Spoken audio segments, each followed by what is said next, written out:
नमस्कार, मी नितीन कृष्णानंद अनवेकर, इतिहासाचा मी एक अभ्यासक आहे आणि सोलापूर किल्ल्यावर मी भुईकोट सोलापूरचा या नावानं पुस्तक पण लिहिलेलं आहे. ज्या वेळेला मला असं कळालं की सोलापूरमध्ये आपला जो किल्ला दुर्लक्षित आहे, त्याच्यावर कोणी काम केलेलं नाही आहे आणि तो किल्ला अनेक लोकांना समजावा यासाठी गेली 15 वर्ष माझ्या सवडीनुसार मी प्रयत्न करत आहे. ज्या वेळेला मला असं कळालं की सोलापूरचा किल्ला हा इतिहासामध्ये महत्त्वाचा असून आणि कोणाला बी जर तुम्ही विचारलं की किल्ल्यामध्ये बघण्यासारखं काय आहे, तर तुम्हाला 99% लोक असं म्हणतात की किल्ल्यामध्ये बघण्यासारखं काहीच नाही. तर याच्यामध्ये त्या व्यक्तींचा दोष नाही, तर की त्या लोकांनी किल्ला कसा आहे हे पाहण्याचा कधी प्रयत्न केलेला नाही. आणि आज सोलापूरच्या सगळ्या लोकांना नळदुर्गचा किल्ला कसा आहे माहिती आहे, परंतु दुर्दैवानं मला सांगावं वाटतं की सोलापूरचा किल्ला कसा आहे म्हणले की त्यांना माहीत नाही म्हणतात. परंतु तुम्ही आज वेळ काढून इथे आलेला आहात, नक्कीच तुम्हाला सोलापूरचा किल्ला कसा आहे हे जवळनं पाहता येईल आणि किमान तुम्ही 10 लोकांना ही माहिती सांगावी अशी एवढी छोटी तुमच्याकडनं मला अपेक्षा आहे.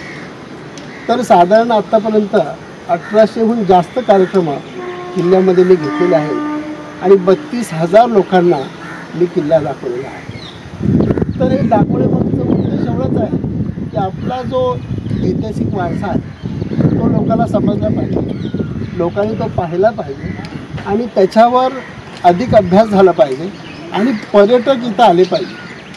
हा एवढा एकच उद्देश आहे. मी तसं व्यवसायाने सराफ आहे, माझा आणि ह्याचा काय जास्त विशेष जवळचा संबंध नाही आहे. परंतु ज्या वेळेला आपण इतिहासाचा अभ्यास करतो आणि ज्या गावामध्ये आपण राहतो त्या गावातल्या ऐतिहासिक स्थळाबद्दल आपल्याला अभिमान असला पाहिजे असं मला सातत्याने वाटत असतं आणि त्याच्यामुळे मी सोलापूर जिल्ह्यावर आता सध्या काम करत आहे. ह्या गेल्या 15 वर्षामध्ये सोलापूर जिल्ह्यातली 960 गावं मी स्वतः जाऊन व्हिजिट केलेली आहे आणि त्याच्यामध्ये काय इतिहास दडलेला आहे आणि ते मी समोर आणण्याचा प्रयत्न करत आहे. तर आता आपण किल्ल्याबद्दल आणि सोलापूरची बेसिक त्या काळामध्ये परिस्थिती कशी होती त्याच्याबद्दल थोडक्यात आपण जाणून घेऊया. सोलापूर शहर हे खरं तर विकसित झालं, कधी विकसित झालं तर ते 12व्या शतकामध्ये झालं. सिद्धारामेश्वर महाराज यांच्या कालखंडामध्ये सोलापूरची खरी प्रगत अवस्था सुरू झाली. पाण्याची समस्या मिटली तरी मोठं इथं तलावाची निर्मिती केलेली आहे, आज आपण ते पाहू शकतो. ज्या वेळेला हा गाळ काढलेला हा बाजूला तरी टाकण्यात आला आणि हा परिसर जो आहे थोडी टेकडीच्या स्वरूपात पाहायला आहे आणि त्याच्यामुळं ज्या वेळेला शिष्टमंडळ इथं जागेचा निवड करण्यात आला किल्ला बांधण्यासाठी, तर त्यांनी असा अभ्यास केला की किल्ले जे आहेत महत्त्वाचे, तर ते किल्ले बघत असताना आपण असा विचार करतो की अशा ठिकाणी बांधलं पाहिजे त्या किल्ल्यामध्ये पटकन शत्रूंनी प्रवेश करू नये. ओके, तर आता आपण किल्ले जर बघायला गेले तर अनेक प्रकारचे आहेत. त्यातले जरी महत्त्वाचे आपण प्रकार गृहीत धरलं तर डोंगरावरचे जे किल्ले असतात तर अशा किल्ल्यांना गिरिदुर्ग म्हणतात. डोंगरावर असले म्हणजे ते लपवाछपवी असते, म्हणजे पटकन शत्रू वर जाऊ शकत नाही, बरोबर. आणि ज्या परिसरामध्ये जंगल आहे तर अशा परिसरामध्ये जंगली किल्ले असतात, त्याला आपण वनदुर्ग असं म्हणतो.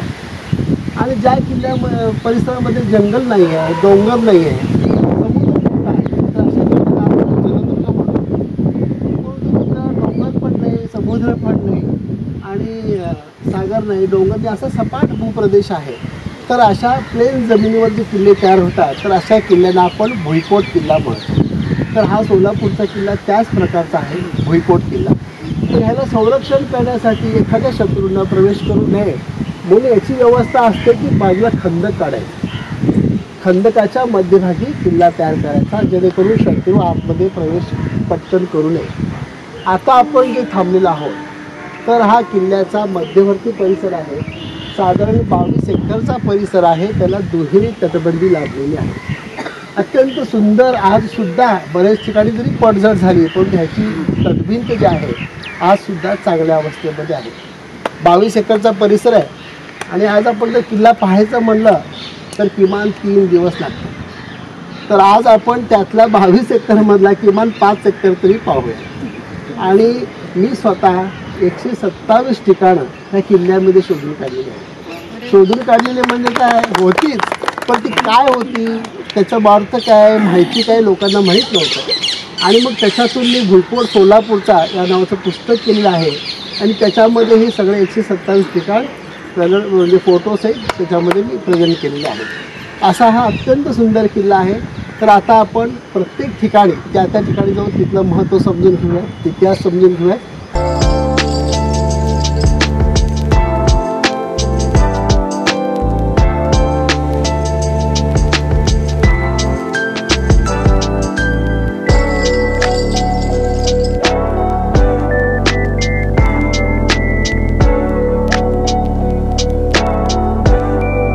मित्रांनो, मी फोटोग्राफर आहे. फोटोग्राफी आणि व्हिडिओग्राफीचे सगळे सर्व्हिसेस देत असतो. जर का आपल्याला कोणतेही कार्यासाठी जसं की लग्न, कॉन्फरन्स, सेमिनार यासाठी जर का फोटोग्राफर किंवा व्हिडिओग्राफर पाहिजे असेल तर तुम्ही मला संपर्क करू शकता. Service all over Bharat.